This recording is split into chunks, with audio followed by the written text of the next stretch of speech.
Dan nu in Columbus een documentaire over het verloop van de Russische ruimtevaart. Het ruimtevaartprogramma van de voormalige Sovjet-Unie begon veelbelovend met de eerste satelliet en de eerste mens in de ruimte. Het leek erop dat de Sovjetmens over de mens in het Westen had gezegevierd. Toen echter de Sovjet-Unie in elkaar stortte, bleek er van de Russische ruimtevaart maar bitter weinig meer over te zijn.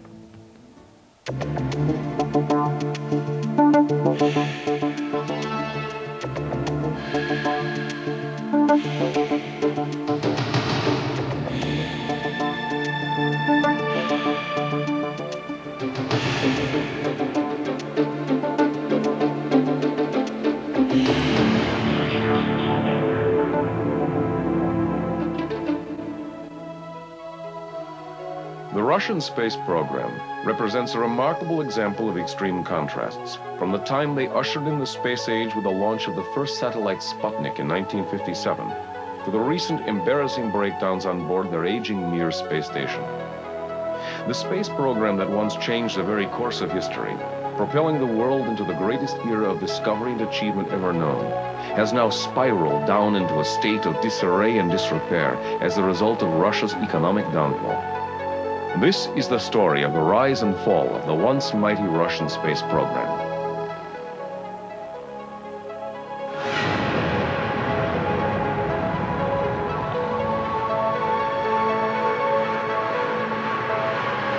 The Russian space station Mir, a showcase example of Soviet superiority in space technology when constructed in 1986, was originally designed to be abandoned by 1991 and replaced with a newer space station. With the collapse of communism, the breakup of the Soviet Union, and the ensuing economic depression in Russia, the space station was forced to remain in service many years beyond its designed lifespan.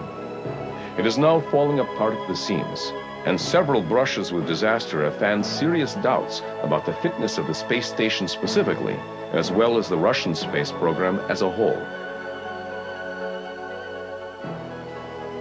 These concerns are especially distressing to the United States, Canada, Europe, and Japan, who are paying the Russians hundreds of millions of dollars for access to the Mir in order to conduct a variety of science experiments as precursors to the building of the International Space Station.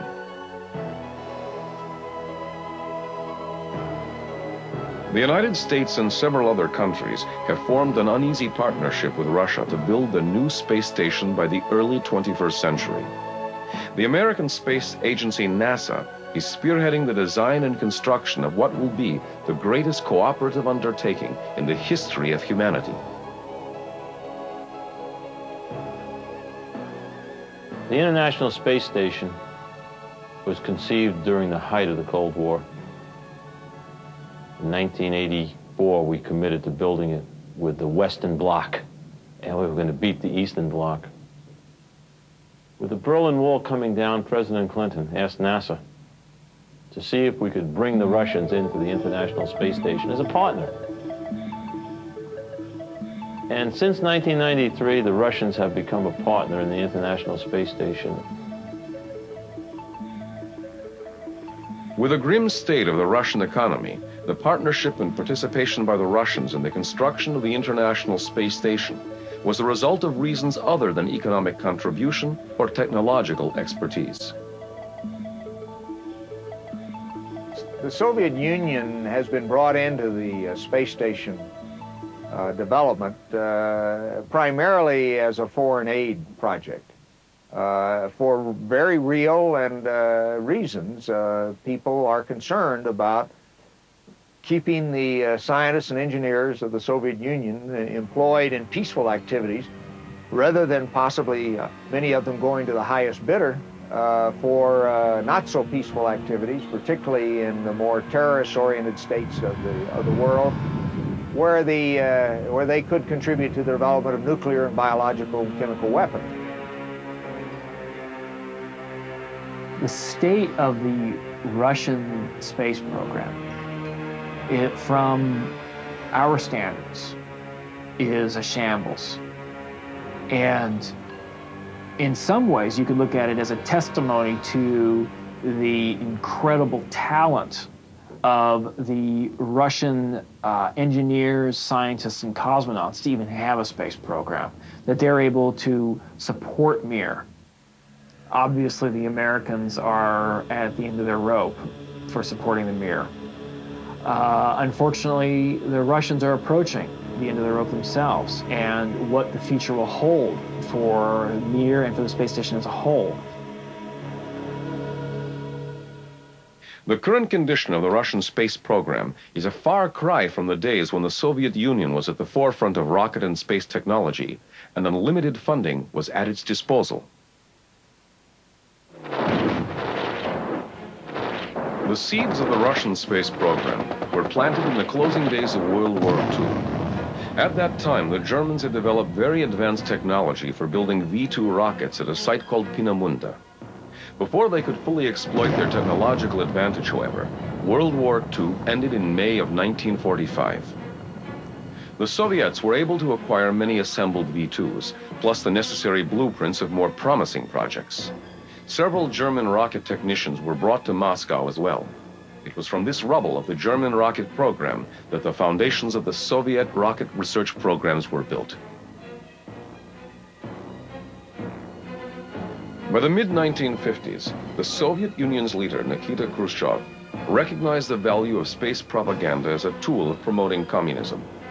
He secretly appointed a leading aviation designer, Sergei Korolev, to head the space program and dedicated a large portion of the country's resources in furtherance of one objective: to beat the Americans in space, thus proving the Soviet Union's superior technology. Korolev was ordered by Khrushchev to put a satellite into space at any cost, regardless of the risk or dangers. With all of the Soviet Union's manpower and resources at Korolev's disposal, he redesigned a military ICBM rocket, exchanging the nuclear payload for a satellite that he believed could be put into orbit. In a move that most experts around the world thought impossible, the Soviet Union became the first nation to successfully launch a satellite into Earth orbit on October 4th, 1957.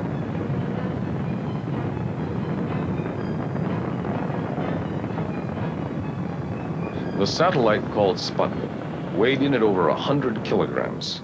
It carried a radio transmitter allowing it to be tracked and instruments designed to measure the density of the upper atmosphere.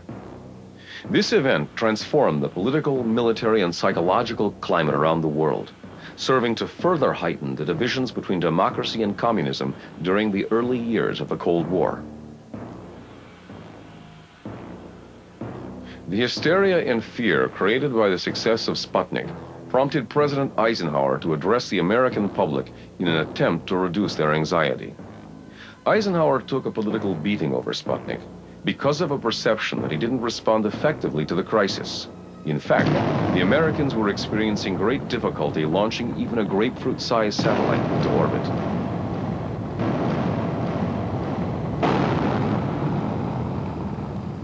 Khrushchev was clearly basking in the limelight, and he couldn't have been more accurate in his assessment that space was a perfect theater to compete with Western democratic countries and promote communist philosophies around the world.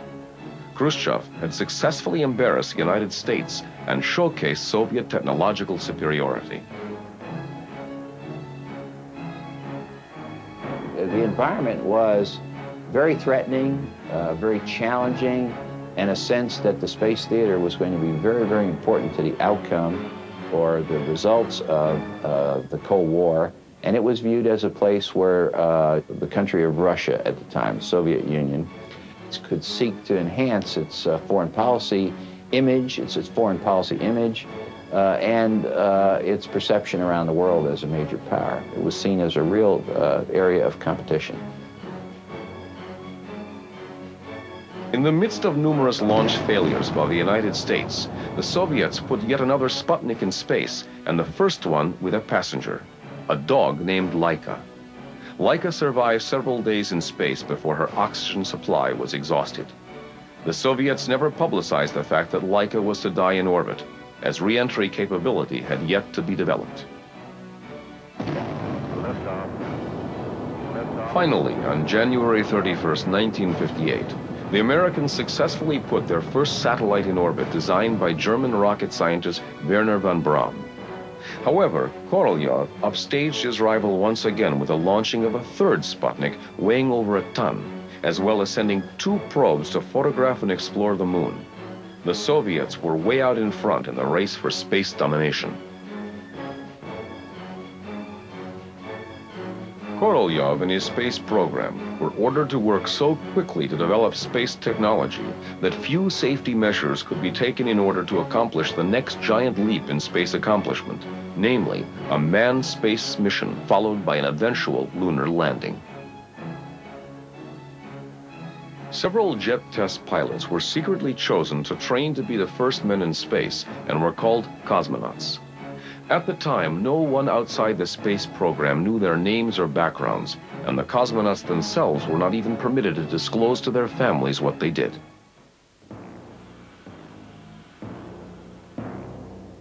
The Soviet leadership's attitude toward the pioneering cosmonauts and engineers, as well as the facilities and equipment, was that everything was expendable in the all-out effort to stay ahead of the Americans.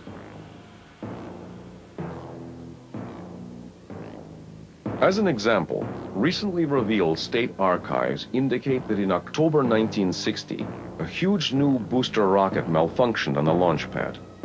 Instead of taking safety precautions, the Kremlin ordered the launch director and engineers to fix the problem immediately and get the rocket launched that day. The launch director and over 165 men were inspecting the rocket when it suddenly blew up in a huge ball of fire, instantly killing everyone nearby. Rumors persist that this was actually an early manned launch attempt with a cosmonaut on board. Amazingly, this historic tragedy was never officially confirmed by the Soviet government. In addition, other uncovered Kremlin secrets indicate that as many as 7 cosmonauts were killed in rocket explosions and other spaceflight attempts between 1960 and 1961.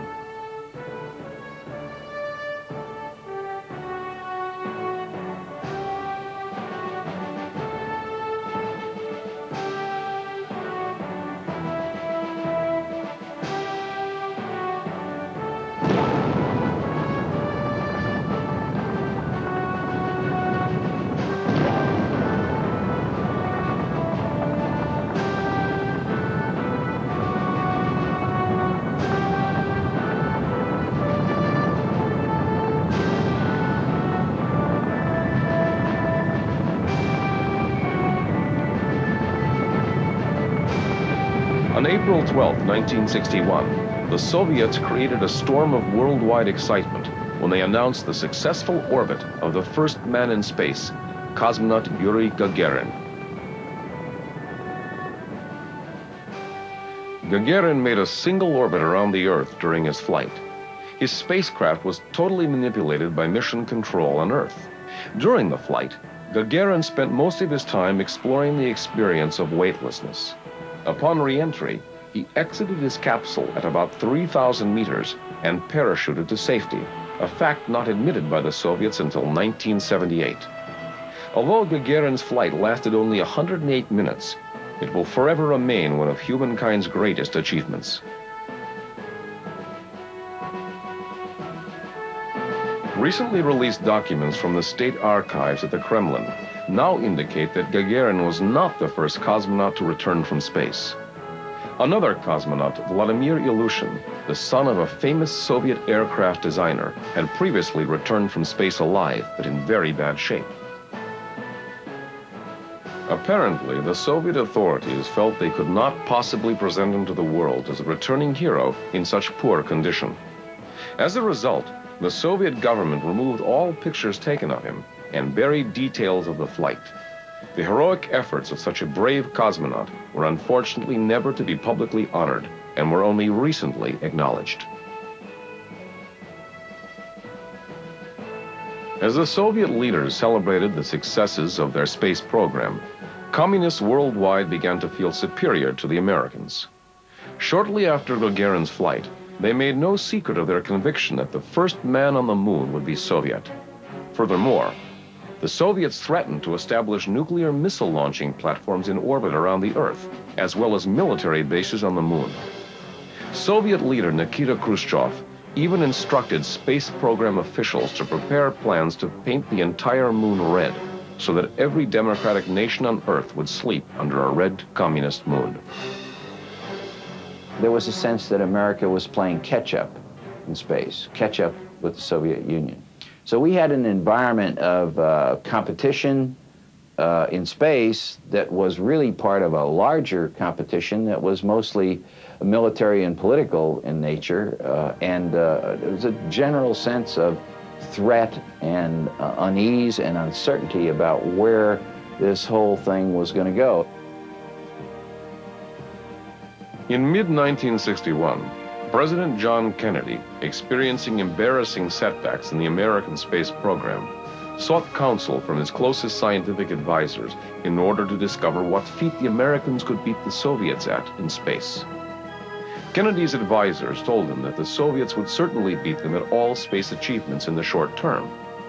However, the big prize, landing a man on the moon by the close of the decade, could theoretically be accomplished by the Americans first. Kennedy then threw down the gauntlet on that goal, and the race to the moon began in earnest.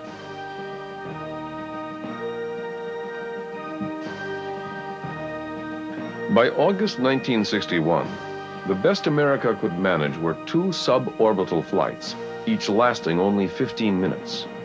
The Soviets stayed well ahead in space as cosmonaut German Titov orbited the Earth 17 times for a total flight time exceeding 25 hours.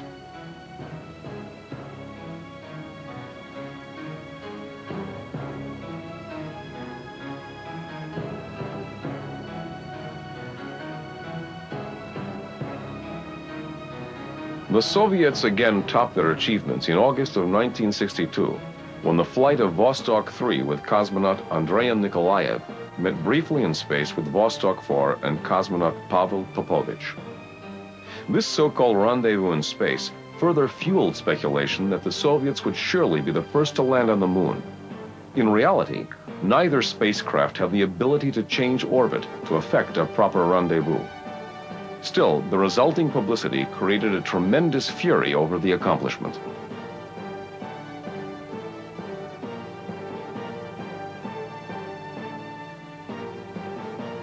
We all knew they were very competent, they were very motivated, and that the resources of that country were totally dedicated to accomplishing the goal, which was to beat us to the moon.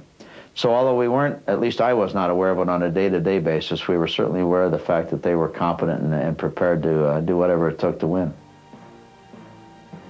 With Khrushchev in top political form and the Soviet Union riding high on the crest of their space accomplishments, the pressure was on to continue to produce more and more space firsts.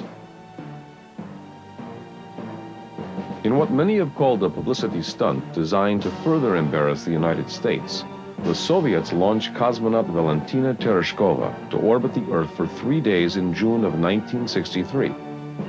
During her flight, she rendezvoused with cosmonaut Valery Bykovsky. At that time, her flight lasted longer than all American astronauts' flight time combined.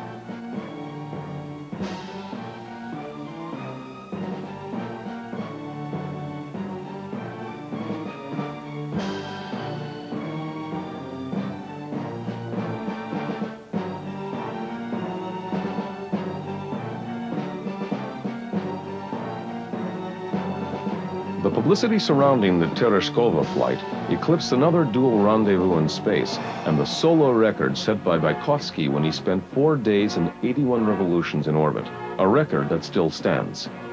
The Soviet press was proclaiming that the first baby born in space would be a communist.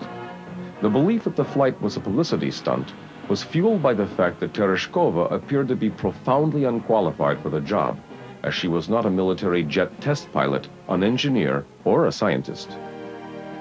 By late 1963, President Kennedy, perhaps realizing the scope and cost of going to the moon, as well as recognizing the leadership position held by the Soviets, made a shocking offer. During a United Nations session, he proposed a joint collaborative moon effort in lieu of competing with each other in such an enormous venture. finally, in a field where the United States and the Soviet Union have a special capacity in the field of space, there is room for new cooperation, for further joint efforts in the regulation and exploration of space. I include among these possibilities a joint expedition to the moon. Khrushchev may have been just as surprised as the American public at such a conciliatory and friendly offer. However, the Soviet leaders interpreted Kennedy's speech as a clear sign of weakness and felt that perhaps the United States didn't have the stomach for a competition they realized they might not win. The race to the moon would continue. The Soviet space architects realized early on that a flight to the lunar surface would require at least 3 men. So Korolev designed and launched the first 3-man capsule on October 12, 1964. The flight lasted for 16 orbits and was the first flight wherein the crew did not wear space suits. This was the most dangerous flight of all, especially since the crew had no protection in the case of an emergency. On March 18, 1965, at the height of the Cold War, the Soviets launched cosmonauts Pavel Belyaev and Alexei Leonov on a mission that would see the first man exit a spacecraft, adding to their already impressive list of space records.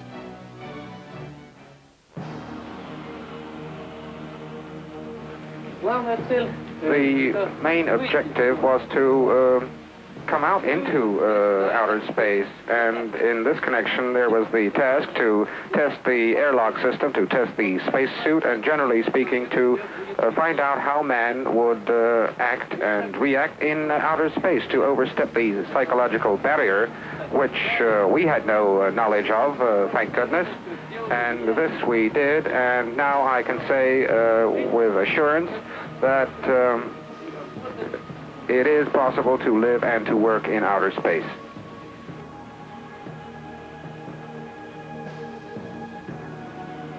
Leonov performed his spacewalk flawlessly, but encountered severe trouble upon attempting to re-enter the capsule.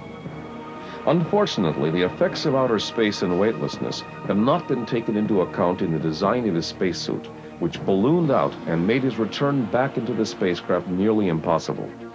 Leonov and the Soviet space program narrowly escaped a tragic and embarrassing incident. Leonov's successful spacewalk put to rest all fears about working in space and whether men could walk on the moon. His flight, however, marked the end of the Soviet Union's overpowering dominance in space. The main reason for this decline was only recently revealed. The brilliant leader of the Soviet space program, Sergei Korolev, died suddenly in January 1966, leaving no one at the helm with either the design brilliance or political savvy to acquire funding and construct spacecraft needed for a moon landing effort. In addition, after Khrushchev's so-called retirement from Soviet politics in 1964, the leadership in the Kremlin under Leonid Brezhnev proved to be much less visionary and aggressive in space and became less confrontational with the Americans. The first sign of serious trouble in the Soviet space program came after a launch on April 27, 1967, of a test flight of the Soyuz 1, piloted by cosmonaut Sergei Komarov. The spacecraft lost control after a day in space as a result of several mechanical failures and re-entered the atmosphere like a fireball at 500 kilometers per hour. Komarov was killed instantly upon impact, and this tragedy struck a blow to Soviet pride in their record-setting space program. Other problems arose when the giant booster rocket required to get a crew to the moon and back, named N1, also proved to have severe design flaws. Without Korolev's leadership, the Soviet moon effort was doomed. Very few people remember that in parallel with American Apollo program, Soviets attempted to have their own program. But this Soviet program on kind of counterpart to American Apollo, it failed. It failed because the large rocket, Russian counterpart to Saturn V, exploded several times, even without getting chance to take off the launching site.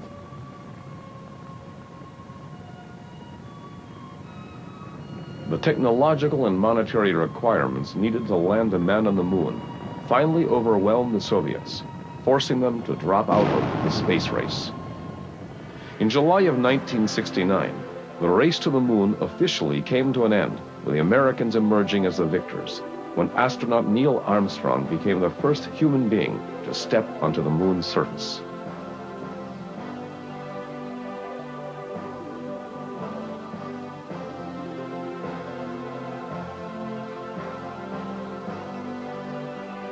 The moment American landed on the moon and American astronaut left his footprint, the Soviet government decided that the importance, significance of continuing these huge efforts, multi-billion-dollar effort in Soviet Union, just evaporated, and we decided, yes. Silently we admitted that we lost the race for the moon. The Soviets, subsequent to the end of the Cold War, not only announced that they did have the objective of going to the moon, they even showed some of the hardware now that you can go over to a museum and see what they had prepared for a lunar landing. So they were prepared, and of course they fired, I shouldn't say fired, but they launched some circumlunar flights of manned vehicles, so we knew darn well what they were trying to do. In parallel, Russians were developing a backup scenario. They learned how to land a small return rocket to the surface of Mars, to the surface of Moon. And then in parallel with Apollo sample return by American astronauts, Russians had much smaller quantity, but still scientifically important quantity of lunar soil brought back by these return robotic rockets from the moon. For the Russian program, when we beat them to the moon, they took a different direction. And they began to think in terms of long-term missions. They began their exceptional work with space stations. But their program was an end in itself. There was never any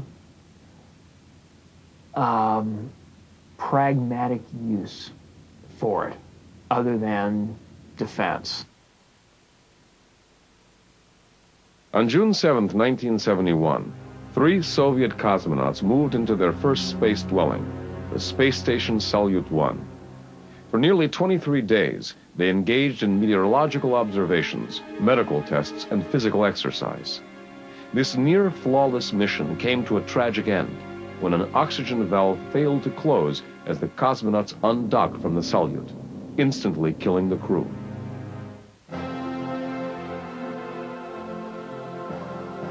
On May 24, 1972, as the American Apollo moon missions were winding down, Soviet Premier Alexei Kosygin signed an agreement to fly a joint Apollo-Soyuz mission and collaborate on a space venture scheduled for the summer of 1975, whereby spacecraft from both countries would dock together.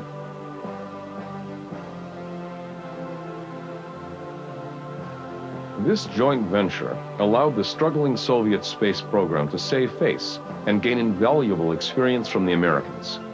For the Americans, the joint mission provided an opportunity to gain insight into the pioneering Soviet space program, which was often cloaked in secrecy. After 3 years of intensive planning and development, the two teams met the original target launch date of July 15, 1975. The mission began with the launch of the Soviet spacecraft Soyuz 19, followed 7.5 hours later by the launch of the American spacecraft Apollo 18. The Apollo spacecraft docked on the evening of July 17, 1975, as millions watched the two commanders float through the docking tunnel and shake hands. The cosmonauts and astronauts later exchanged visits to each other's spacecraft. Regardless of its technological benefits, the mission was of immense historical importance, proving that two former enemies could work together in space. Having demonstrated such cooperation, the possibility of an international space station became highly likely. We feel that is quite possible, we do indeed. And that will be indeed a very good meeting of Earthmen in space, and we shall climb aboard and have a cup of tea together in a very friendly way. We have never objected to friendship in resolving our common task of mastering outer space. And I always see Earthmen, as all Earthmen, as one big family, and we must all work together like one family, because we shall then go off to other worlds, and there will be representatives of many nations aboard. The Soviets realized that space stations represent the perfect stepping stones for traveling to other planets, and have developed numerous space stations of various sizes. In 1986, the Soviets completed construction on their largest space station, Mir, which represented the ultimate showcase in space station technology. It was large and complex, with many modules for conducting different experiments. When the space station was launched, it was originally designed to last for only 5 years, then to be abandoned and allowed to burn up in the atmosphere when the orbit decayed. At the time, the Soviet space officials felt confident that they would build a newer generation of space stations with advanced technology by the end of Mir's lifespan in 1991.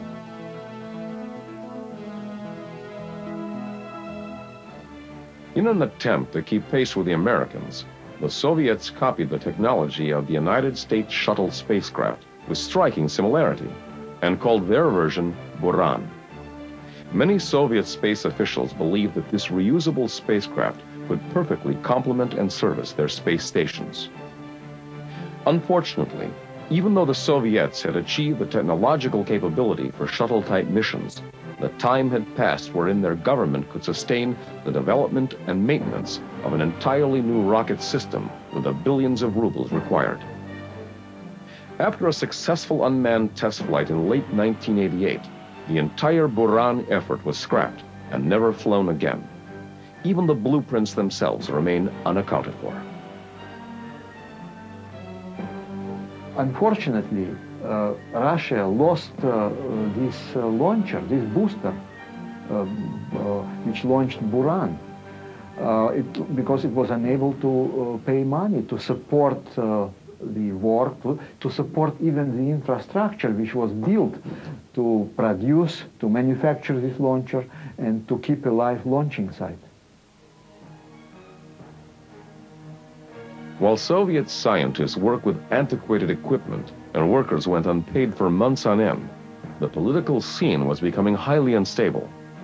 By the late 1980s, economic hardships began to seriously cripple their space program, which had become accustomed to a budget of billions. One of the driving factors in the space program was the Western Bloc competing with the Eastern Bloc to prove technical superiority. We showed our national will and our macho by having the strongest space program. We beat the Russians to the moon. We wanted to beat the Russians everywhere across the cosmos. But when the Berlin Wall came down, everything changed. At that time, scientists on both sides had a rather naive idea that if there would be no Cold War, we could come together and we will get all the money which were wasted for military budgets of both superpowers. So now Cold War is over, and we do not see such phenomena. We do not see peace dividends for a new really outstanding space project. The Russian space program was experiencing both economic difficulties and a split in public support. Russian efforts in outer space became a symbol for the old Soviet Empire, a highly unpopular memory for many people of the former Soviet Union. Following the breakup of the Soviet Union and the collapse of communism, Russia and its space program are in a state of utter bankruptcy.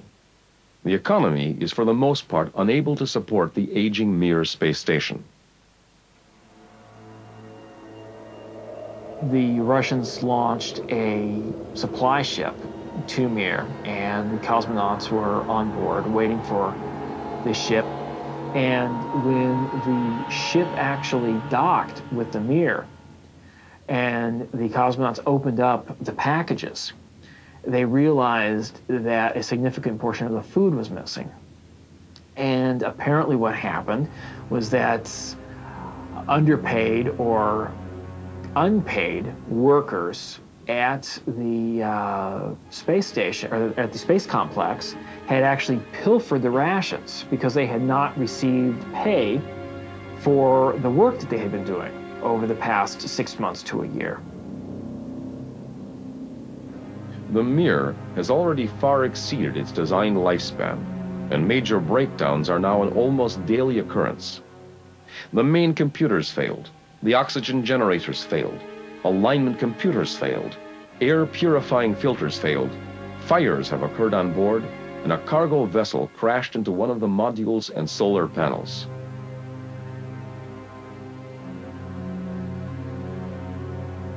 I think the biggest lesson is in the perseverance aspect of it all. And I say that now because Russia keeps pulling out tricks out of its hat on how to keep this thing flying. And it's going to get steadily harder, I believe. But it'll be a progressive increase in difficulty to maintain the station. And it will give everybody time to make that reasonable decision when to totally renovate it or to leave it. Perhaps the only reason why Russia maintains the aging Mir is that it is still a source of hundreds of millions of dollars in income from foreign space programs, renting time and space on board. Many space officials from various countries have warned of the dangers of keeping the station manned, but the Russians insist that it is still perfectly safe. The unmanned aspect of the Russian space program has mirrored its manned missions, faring just as poorly.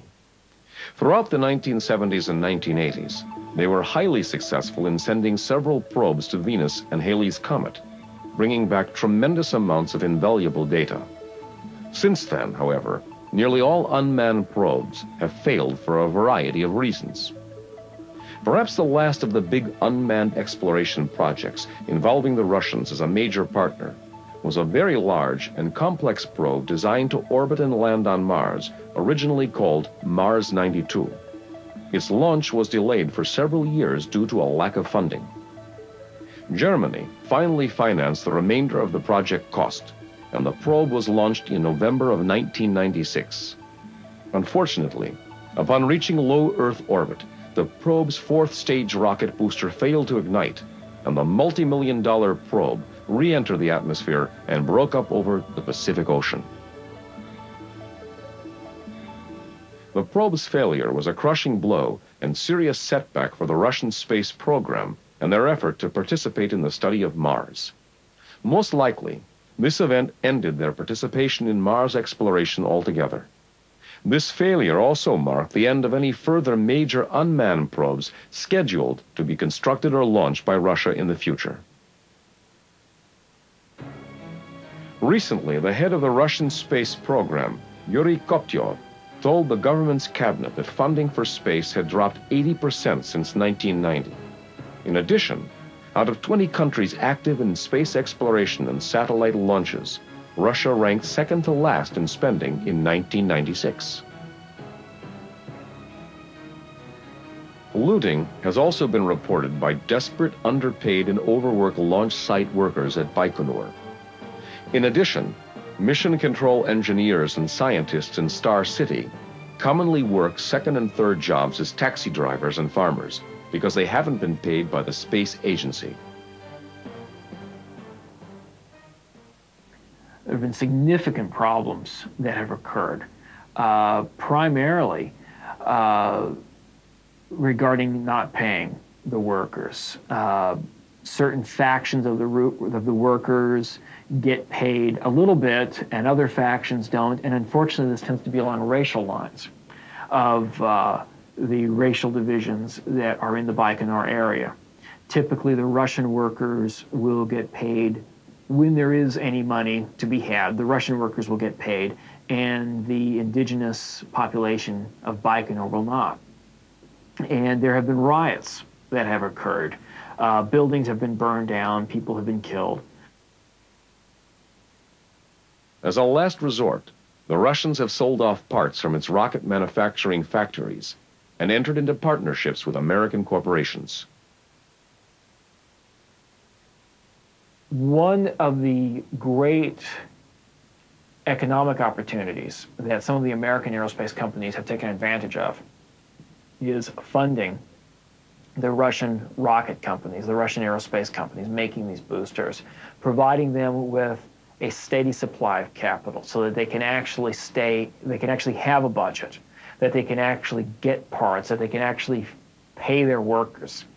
It's a remarkable opportunity for the aerospace companies that have chosen to fund the Russian companies, because these American companies now have access to the best boosters in the world. Even these efforts are insufficient to keep the Russian space program afloat, as its facilities are deteriorating rapidly.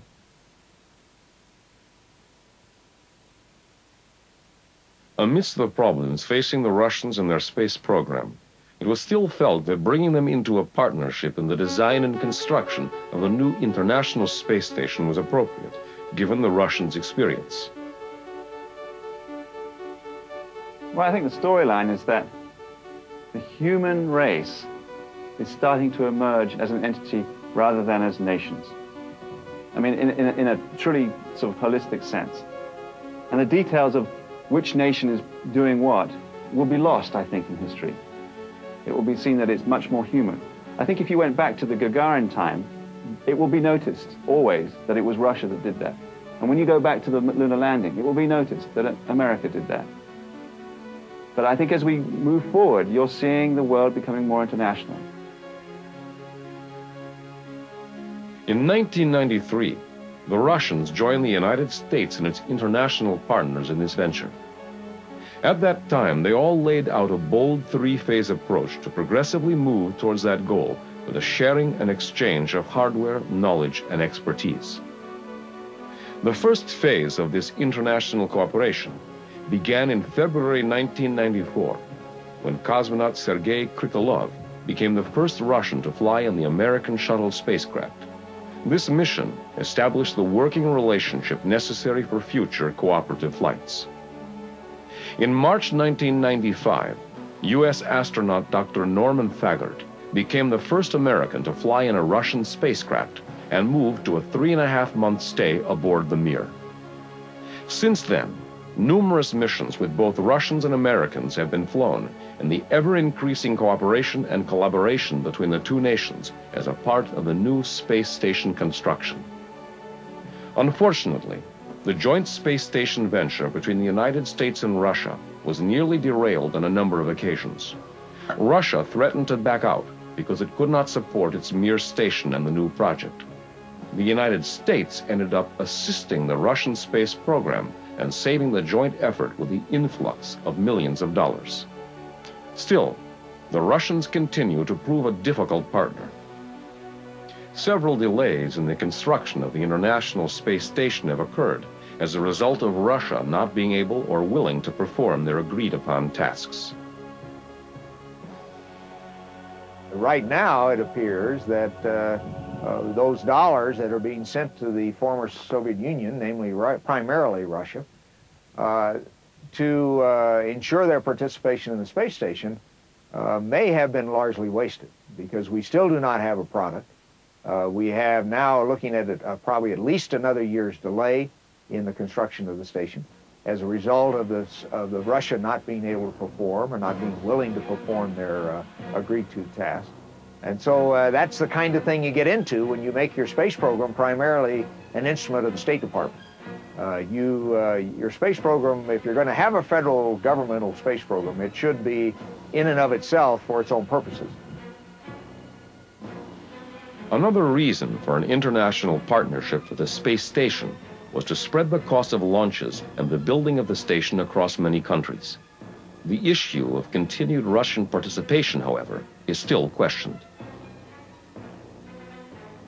The cost sharing was one of the original justifications for bringing Russia and other nations into it. But in the case of Russia, it has not worked out. In fact, Russia's participation is costing us much more money now than we might have saved had they even performed well. And it's just a different game. The Russians were not prepared politically or technologically or economically in order to participate in the space station program. And we knew that, and many people predicted that this is what was going to happen, and indeed their predictions have come true.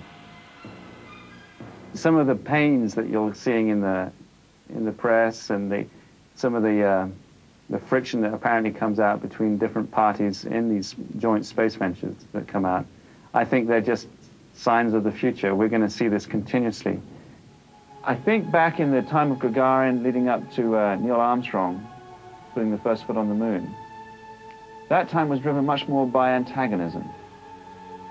Whereas now it's driven a little by competition, but as much by cooperation and the desire and the need for it as anything else.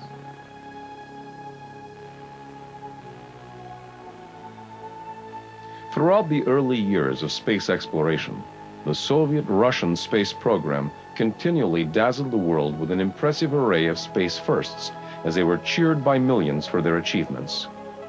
After the death of Korolyov and shackled by the oppressive hands of their communist leaders, Russian scientists never really moved beyond the early triumphs of their space predecessors. Is the program on the verge of extinction, of collapse? Probably is from our perspective, but from the Russian perspective, they will probably be able to keep it going for enough years until somehow enough capital is infused into the country, whether that be from American aerospace companies supporting the Russian aerospace companies in the making of their boosters, or whether that be from another means. That remains to be seen. One thing I should say that has never ceased to amaze me is every time we think something has really gone wrong in the Russian program, really bad, it hasn't. And we've had many, many false alarms, many scares about things being the end on board the Mir. And indeed, the Mir is an extraordinary spacecraft because it's lived long beyond its design lifetime. But the Russians have incredible ingenuity and resilience in maintaining that space station in a working order. Perhaps the greatest lesson learned from Russia's spectacular early years in space and their dramatic fall in prominence is that discovery and achievement must be coupled with fiscal responsibility and commercial viability.